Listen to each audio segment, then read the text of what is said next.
The second season of My Hero Academia is officially here, and with it, a brand new opening. And I've seen people online weighing it against the first season's OP, so I thought let's do the same and see how they stack up.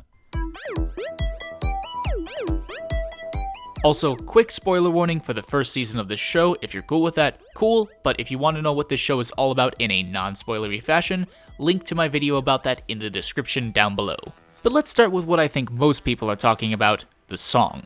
Which makes sense. I think for a lot of people, the song is what ultimately determines whether or not you're going to skip the opening. And yes, in that regard, Peace Sign doesn't have quite that same punch that The Day had, but I'd argue that the tones of these two seasons couldn't be more different. Not that the song needs to reflect the tone of its series, I mean just look at Death Parade, but My Hero Academia's first season is centered on Izuku's origin. He's taking his first real steps towards becoming a hero, and I think the song reflects that. His life does a complete 180 in a matter of hours, going from powerless kid to All Might's successor. Now, by contrast, in the second season, we are very much moving into what is going to be a tournament arc, a competition the students of UA are all carefully preparing for as shown by them stretching. It's still important and even daunting to a degree, but these kids just survived a villain attack they had a moment's notice of. By all accounts, the tone should be more reflective of being ready for anything than over-the-top action. The first OP also focused heavily on Izuku and Bakugo, featuring almost 20 seconds of them standing opposite one another as they age from children to high schoolers.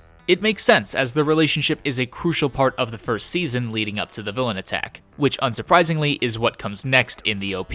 In the second opening, we spend more time with some of the more prominent side characters like Uraraka, Ida, and Todoroki. It's not a ton, and the focus is still primarily on Izuku, but it's a step up from the mere frames of screen time they were given in the first opening. And this again is warranted because we're going to learn more about each of these supporting characters in the upcoming season, particularly with Todoroki. I won't get into spoilers, but his short stretching scene is full of foreshadowing. But the thing I want to focus on most is the beginning of each OP and why I think both are made better if you don't view them in a vacuum. At the start of the first, All Might is in a very idolized position. He's outlined in golden light and a scrawny Izuku is standing in awe behind him. Cautiously, he extends his hand towards his hero before ultimately pulling back and hesitating. These first few seconds are reflective of how he sees All Might at the beginning of the series, as everything he wants to be but can't. Now let's look at the second OP. This time we start on Izuku, who we quickly see is still looking off towards All Might, who is leaping through the city. There's still a good distance between them, which is representative of how far away Izuku still thinks he is from taking All Might's place as the symbol of peace. But it's framed by the real world this time, not some almost dreamscape-like setting we see in the first, which tells both us and him his goal is now realistic. He's got a long way to go for sure, but it's no longer just a fantasy. His face now shows a confident smile, no longer awestruck. He is ready for the challenges that lie ahead. A fantastic juxtaposition between the two.